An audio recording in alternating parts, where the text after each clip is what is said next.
Uh, Welcome to another edition of the New Sports Outlaws podcast. As always, I am Neil and this is Dan. And Dan, this week, we have a little touching of the base of all sports, but really focusing on the two in baseball and basketball, which is wrapping up their regular season. Dan, how you doing? Doing good. We got some. We're almost in playoff time. We're almost at that nice kind of months where we have some basketball playoffs. We're going to be talking about soon. We'll get into obviously weather will be warmer, hopefully around here in the next couple of weeks. Then we get some obviously warmer baseball. Um, we'll have the NFL draft to talk about. I mean, maybe not this week, but very soon.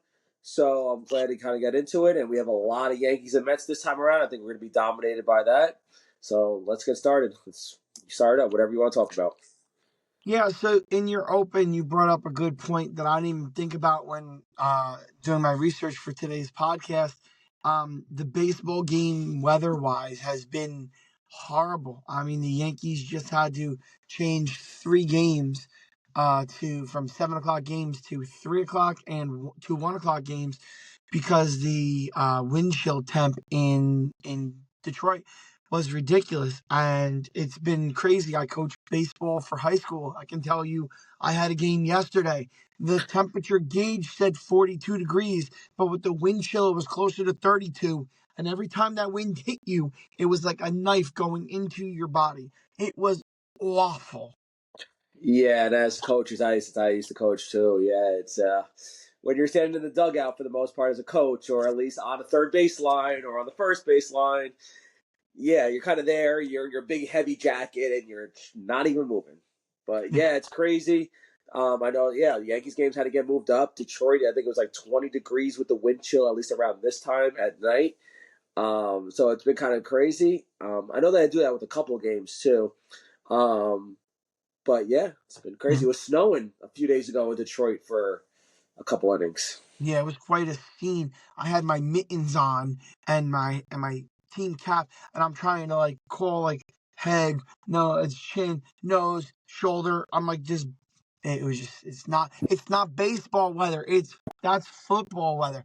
This is not the way this is supposed to look for America's favorite pastime and one of America's original teams, not in this location. The Dodgers have had a hot start followed by a little bit of a cooling. And I think they've lost three or four in a row. So maybe they are human. You got the Braves still don't look great, and the Mets are starting to look better. So we'll talk general before we get to our favorite baseball topic. What do you think about across the Major League Baseball landscape? Yeah, Dodgers. They just lost a series to the Nationals. They actually they won the one today. So, but they only actually, yeah, they won 6-5 today, I believe. So they just kind of eked by the Nationals of all teams. Again, I think it's just another one of those things where it's 162 games, and we all know the Dodgers are going to be really good, and they're going to be right there when it's all said and done. Yeah, I think that NL West with the Dodgers is a really crazy competitive division. I think the Diamondbacks are last, and I want to say they're like have 5 losses only, something like that. Where the Dodgers, well, I mean the Dodgers probably have 5 now, or 4 or 5. The Giants, who the Yankees see in a couple days, I believe, have 3 losses. I want to say the Padres only have like 3 losses. So that division's been kind of crazy. I mean, it looks like it's gonna be a battle all year round. Just kind of happy that the Yankees are far away from them as possible.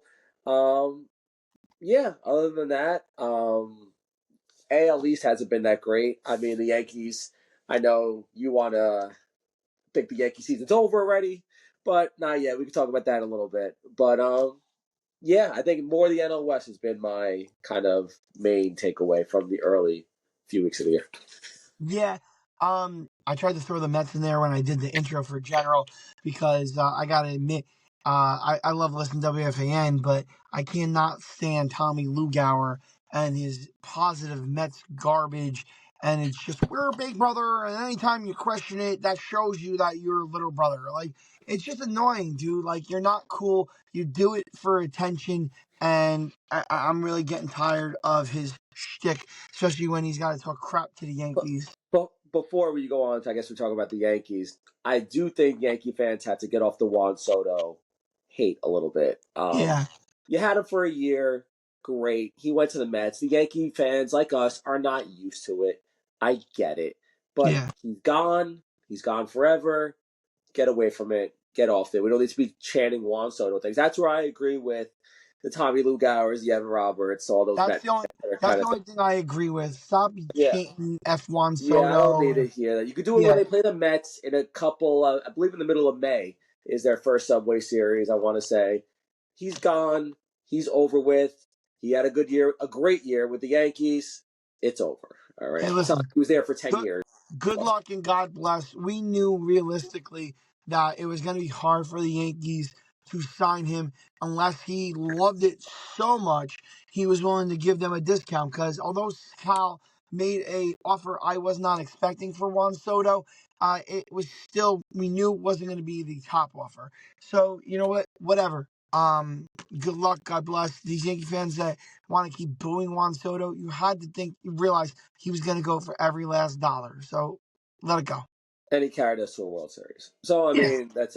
I know we hate it. He went to the Mets. It's great. It's But to terrible. But be yeah. fair to Juan Soto's new team, the Oh, Mets have won 6 in a row until today. If jeez. I was a betting man, and I don't usually bet baseball, I would have put the house on Miami. I wanted to text you that earlier, but everyone's a Monday morning quarterback. So, but the Mets have done it. Those 6 wins they had in a row was really what a lot of people were saying were smoke and mirrors. That it was better pitching, but they were also giving up a ton of hits and flirting with disaster, and it was against the Miami Marlins and Toronto Blue Jays, who we will beat up this year as well. Yeah, you've had 6 games. They've had 6 games already against the Marlins. The Blue Jays are okay. They'll be okay. They're not terrible as Miami is, but they're okay. But the Mets took care of business on their home weekend opener. They swept them, so that's good for them. Normally sweeps don't happen. That's why I figured you would say that Miami was a favorite to win today, sort of because they would have gotten swept if they lost That today. too. Yep. And they lost to the Astros 2 out of 3. So I mean, again, they played the Marlins. They pretty much beat up the Marlins. I mean, there were some close games in there where they could have lost, and their bullpen has really carried them for the Mets wise. Their bullpen has been pretty outstanding. It's pretty much been the Pete Alonso show and their bullpen. Yep. So between their bullpen of Stanek, Karanik, Budo, and Brazaban, they pretty much have only given them 3 runs so far this year, which is really good. Edwin Diaz has actually been their worst reliever if you want to go on stats, but their relief pitching has been really, really good. Again, maybe some Marlins, but still, their reliever's been really good. And Pete Alonso looks like he's is paying dividends, batting behind Juan Soto, at least for the early returns. Said Soto hasn't really hit his stride yet. Yes. Yeah, but love to them. They had started off strong, where they started off really bad last year. Speaking of another team that was looking like they were strong to start the year, our beloved New York Yankees. They started off really well, started the skid, and continued that skid into Detroit, where they went 1-2 against the Tigers. You had to figure we were going to lose against Scooball. But losing that first game sucks because then it guarantees you're not going to win the series. Max Fried has been everything as advertised so far, and we need it. And yeah, 1-2 against the Tigers in the cold weather. Yeah, the bats really went quiet over the past few games. I think in the series we only scored 6 runs in 3 games. Um, if we look at averages, I know Bellinger's and Chisholm, even Volpe, Wells. Basically, I think they had a terrible. I'm pretty sure they had a terrible season, terrible series versus Detroit.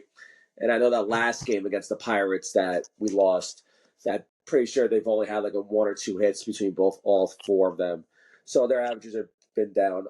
It's really been Goldschmidt who's been really good for us lately, or in the lead off. And I know he batted cleanup. I think today I want to say he batted cleanup.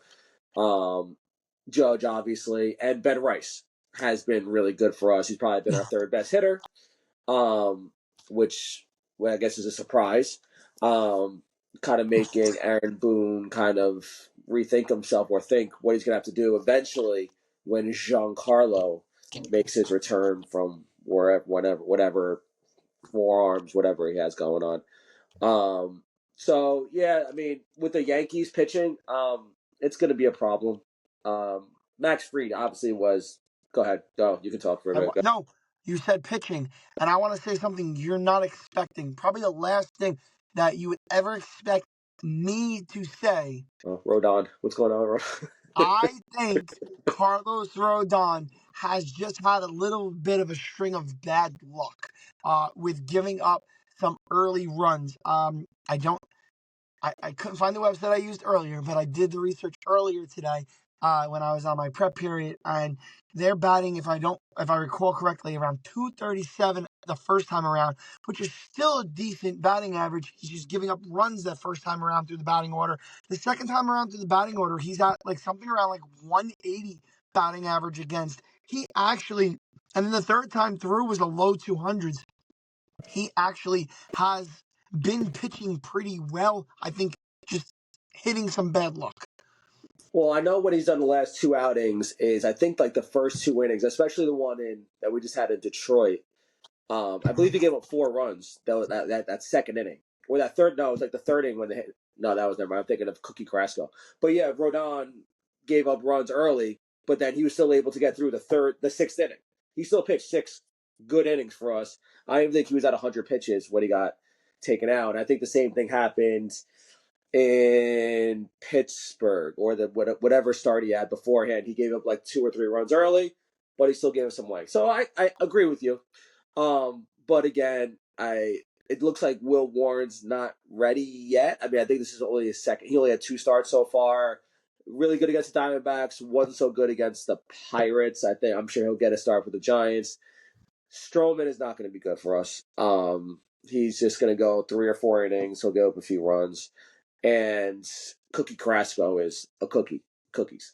So I mean, further down the line, obviously trade deadline. No one's trading anybody now, but trade deadline definitely going to have to look to add a starter. I think because even if Fried and Rodon are really good, I mean Rodon hasn't been really good yet.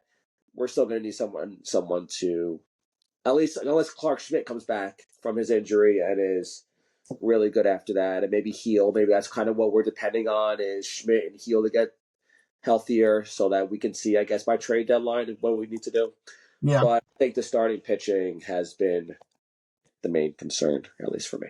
Or Yep. maybe I think. Devin Williams.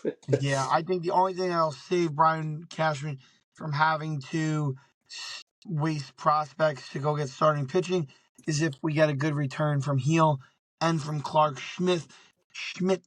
Um, going into close to the All-Star break. Yes, so Cookie Carrasco sucks. I have a couple notes left for the Yankees. Cookie Carrasco sucks. I had the numbers, but it's like something over 300 the first 2 times through the order that they're batting. It's like 330, 340. It's not pretty, the numbers. Listen, I know he had a good spring, but everyone was shocked when he made the team to begin with. It didn't transfer. It happens all the time where you see something in spring training and it does not transfer up the coast to New York. It's okay. I'd rather you put a kid out there that could catch lightning in a bottle. Cookie Carrasco's career is over. All right, let him sail Yeah, into the I think sunset. he's just kind of a bridge to whenever Heel and Schmidt come back. And if not, then eventually we'll have to maybe see what kids are in the minors if that we have to go to there. Yep. But yeah, he's just the first month, maybe a May thing, depending on injuries, and I think he'll be kind of phased out over the next couple weeks, really, a few Yep. weeks. I would phase him out tomorrow. Also, somebody else who sucks or has not been his projected self. Okay. Devin Williams has been shaky again today. I only saw the highlights. I had baseball, teaching in baseball. But he was shaky again today, and from what I saw, had to get pulled by Aaron Boone today. Yeah, I was listening to the radio actually, and I kind of got into the car. So it was a 1 o'clock game, so I kind of got into my car like the eighth, ninth inning, basically when Devin Williams was on the mound. Yeah, he's definitely not himself yet. Whether that is because it's only been his fourth game, whether it's because he was just on paternity leave, he just had a kid. So, I mean, it may be kind of that. Maybe it could be a tiny bit in New York. You never know. I mean, that's to do something. But I mean, we haven't had many opportunities yet, but he hasn't blown a save yet. I mean, I guess he would have came close today if, I guess, give a little props to Aaron Boone for not just going with Devin Williams and letting him die out there and putting Mark Leiter Jr. out there. I know that's your best friend, Mark Leiter Jr., to get the save and get the one-out save. So, I mean, kudos to Boone for that. I think we just got to give – I think Yankee fans are going to call for Devin Williams because of Luke Weaver. Because Yeah. we had Luke Weaver, who went on this unbelievable run last year between September and October. And he's the easy choice to say, all right, Devin Williams, just go somewhere else and Luke Weaver can close. If it was like the Mets situation where they only have Edwin Diaz and then a couple of decent guys, I don't think Edwin Diaz would be kind of under fire. But I think Devin Williams is not a Yankee. Luke Weaver is looked at as a Yankee. Yeah. And Devin Williams hasn't had his Yankee moments yet. So they're going to get on it for now. He hasn't blown anything yet. So, I mean, I think he's owed some time before we start getting on him. I'll let him go. I guess maybe we washed away his powers when we forced him to shave. He's building those powers back up as his beard gets a little bigger. Dan, I'm going to hold off on the NBA for now because I want to close strong with the other big topics. So let's do a couple of our small little hitters throughout here. The Rangers are dead. The Devils are making the playoffs. And the Islanders are not making the playoffs. The Rangers are probably going to have a lot of changes. It's looking like they may break up the core of the team and get a new head coach. Moving on to another sport we're not going to talk too much more about, the NCAA Final Four and championship game were at least exciting in the fact of we had big leads that were closed the gap and taken over by the other teams, and Florida Gators are your national champion. Yeah, I think the big surprise out of last weekend was Duke kind of choking that 6-point lead with a minute left, I want to say. Maybe actually it was 30 seconds. I'm sorry, I think it was 30 seconds. Where they had a 6-point lead and they just choked it away with turnovers. Cooper Flagg had a big foul. Cooper Flagg missed a shot at the end. So I think that was a surprise. I think it's kind of agreed that Duke was probably the best team out of the four, you would say. But I mean, stuff happens. And congrats to Florida. They had another comeback win. They came back against Auburn. They came back against Houston. And they locked up when they had to. And congrats to them. Yep. There's not that much in the way of football, but I mean, there's been a couple of rumors that we can touch on a little bit. The Giants, we haven't really heard much about the Jets except for maybe being tied to this tight end that they apparently love. The kid from Penn State. But the Giants have at least leakings or rumors happening that the Giants don't want a quarterback at 3 unless it's Cam Ward. Leaning more toward whoever's available, Travis Hunter or Abdul Carter.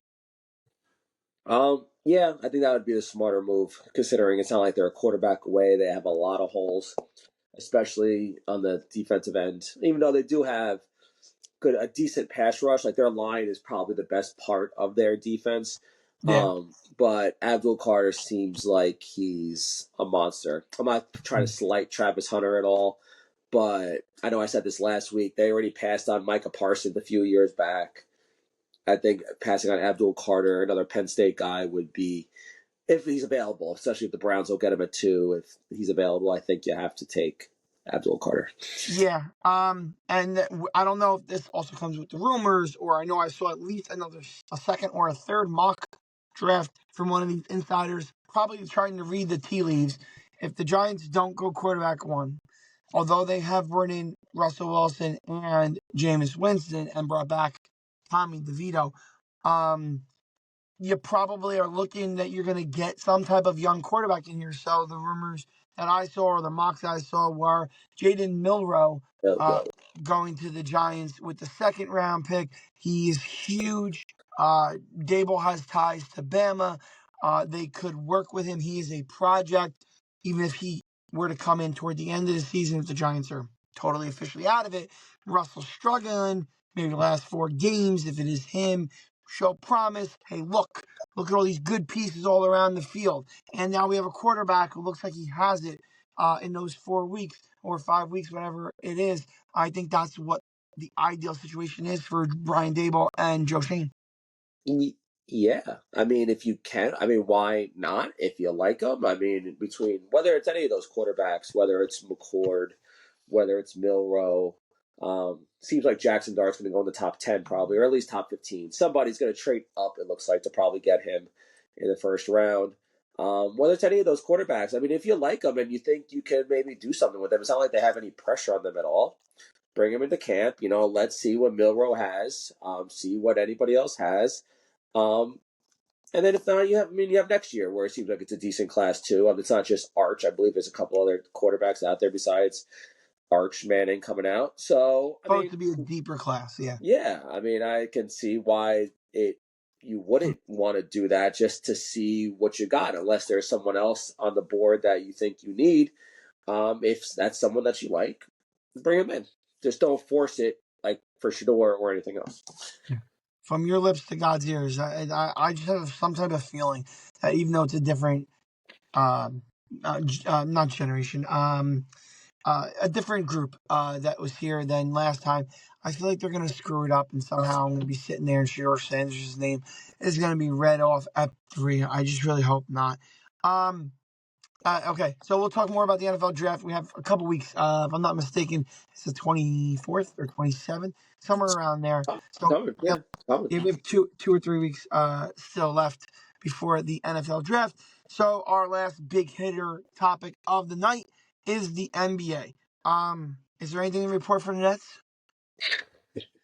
Are they still in the league? Are they still playing? Have they not forfeited their past 4 games of the year? Yeah. No, they have. They're pretty much locked into the sixth highest lottery odds, which is about a 9% chance, I believe, at the number 1 pick. So I think we're pretty much locked into 6. I mean, not. I think we're like 3 games ahead of Toronto, or however you want to look at it, ahead of Toronto, or back or whatever. I think it's a matter of time. But yeah, it's going to be a big offseason to see if we're going to go star hunting with. It seems like we're like one of the only teams, I think, with salary cap space.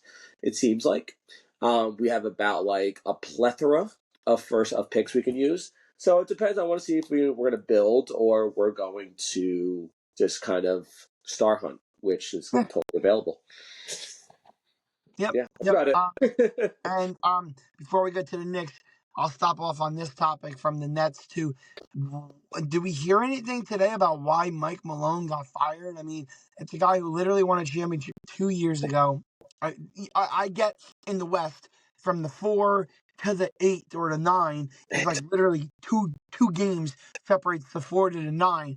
So I get that's it. But when they fired him, they were in the 4th seed. They lost that night and then dropped to the 5th seed. But I mean, they just fired a coach who won a championship 2 years ago, and a GM, and they got rid of their GM too. Which is even weirder. And then you hear reports that the coach and the GM were in disagreement about Russell Westbrook. Out of all people, I mean, someone who's going to be there for maybe another year. I mean, he's not going to be there for the long term. It's not like it's Jokic or anything.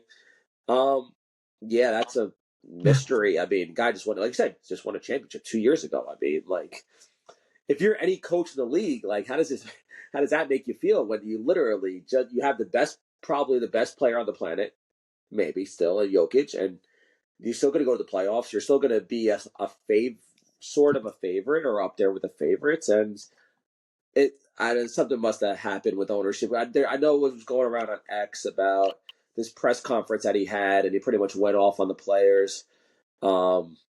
And he was kind of attacking almost like a generation of players because they say they weren't watching film, and there was a whole thing with it. But yeah, that's just a head scratcher, and he's going to be hired.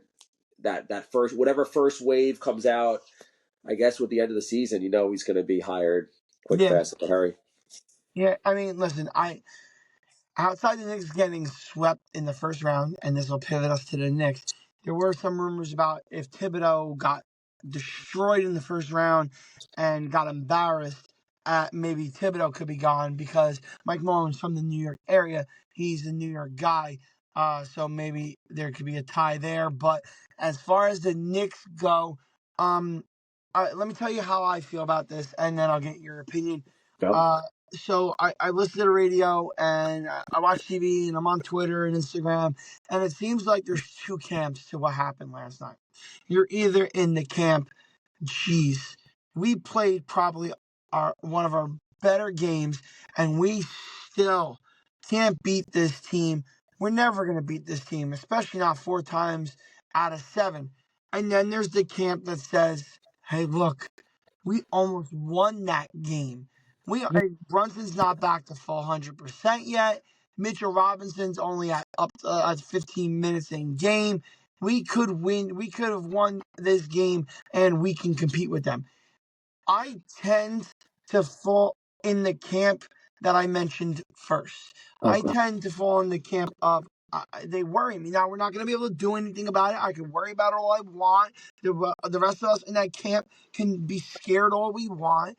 We're going to get them. Unless something drastic happens in the next 3 games, the last 3 games of the season, we're going to face the Pistons. If we face the Pistons, the Celtics will be waiting for us there. We're not lucky enough for somebody else to beat them. So they're gonna be standing us in the face, and we're gonna have to beat them if we want a chance to go to Eastern Conference Final.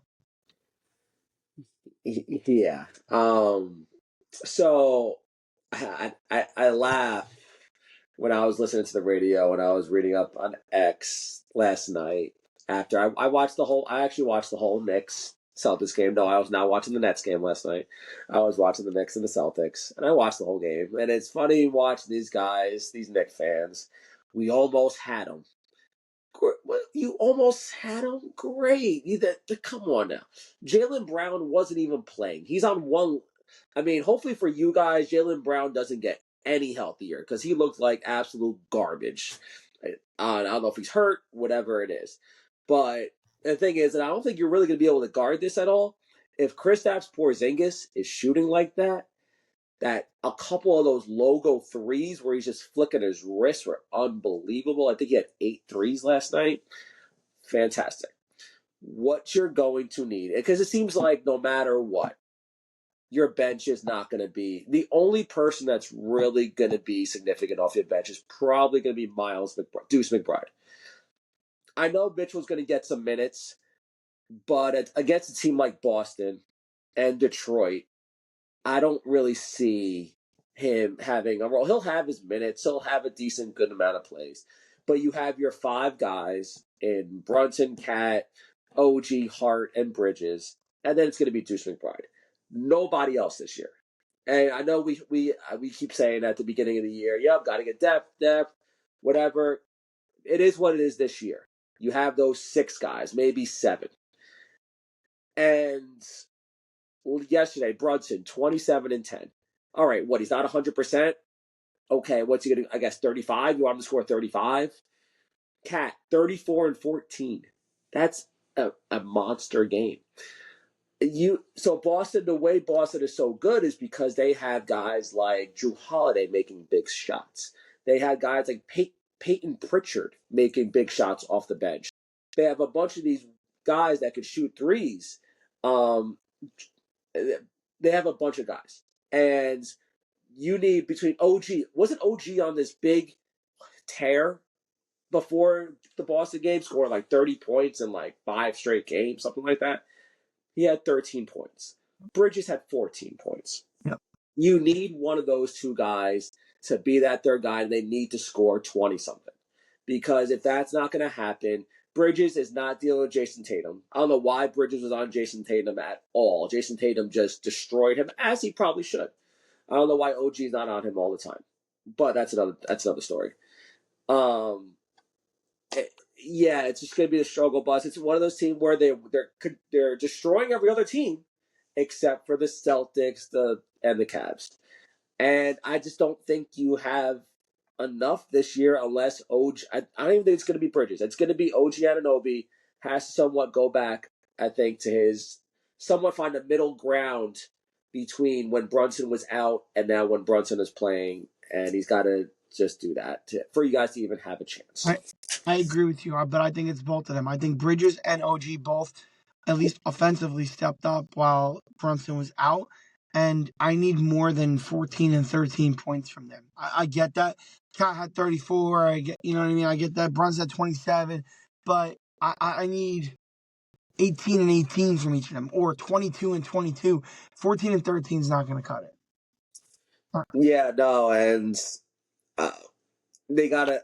I don't even know what. I guess they gotta play, but I don't know if they just don't are more less hesitant because of how Brunson and Cat were dominant. I don't even know how to incorporate them unless you're just kind of just. I don't know. I mean, it's just I think it might be one of those things where they're kind of caught in the middle, watching Cat go to work and watching Brunson just run pick and rolls with Cat or whoever. Yeah, it just seems like when they run into the big boys that they're coming up a little small. Yep. So coming next week, our segment on how the tariffs are affecting Major League Baseball. No, I'm kidding. But that's all I have for So we can do tonight, a lot Dan. more. I'm sure we could do a lot more. You can do a lot more than a half hour on that. I'm sure that's Yeah, going for hours and hours. We could do a whole live stream on the tariffs. Oh, yep, jeez. yep. We don't need to get into it. Fun stuff. Yeah, so we'll get to NBA play. So I believe the NBA regular season is over when we actually do this podcast next week. I want to say next Wednesday, so we can probably do a little bit of a NBA playoff preview Yep. next Wednesday night. So we could do that.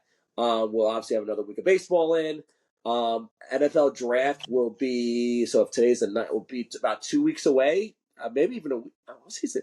If next Wednesday is the 16th, So like the 8 days, I think, because I think it starts on that Thursday night, the first round. So it's like the 24th or whatever. All right. Yes. So we'll have some NFL, maybe. We'll see if we have some more NFL stuff to talk about. But next week, probably going to be heavy NBA. We'll get some baseball in, obviously, because it'll be another week of the Yankees and Mets. But definitely we can go heavy, especially on the Knicks. We can go heavy on them. I kind of want to see them play at Pistons just because. I think the Bucks are going to be no chance for the Knicks. But we can talk about that all next week. But yeah, keep subscribing and liking to X, Instagram, YouTube, Facebook. Keep those likes and comments coming. Keep those followers coming. So until next time, I'm Danny. This is Neil signing off.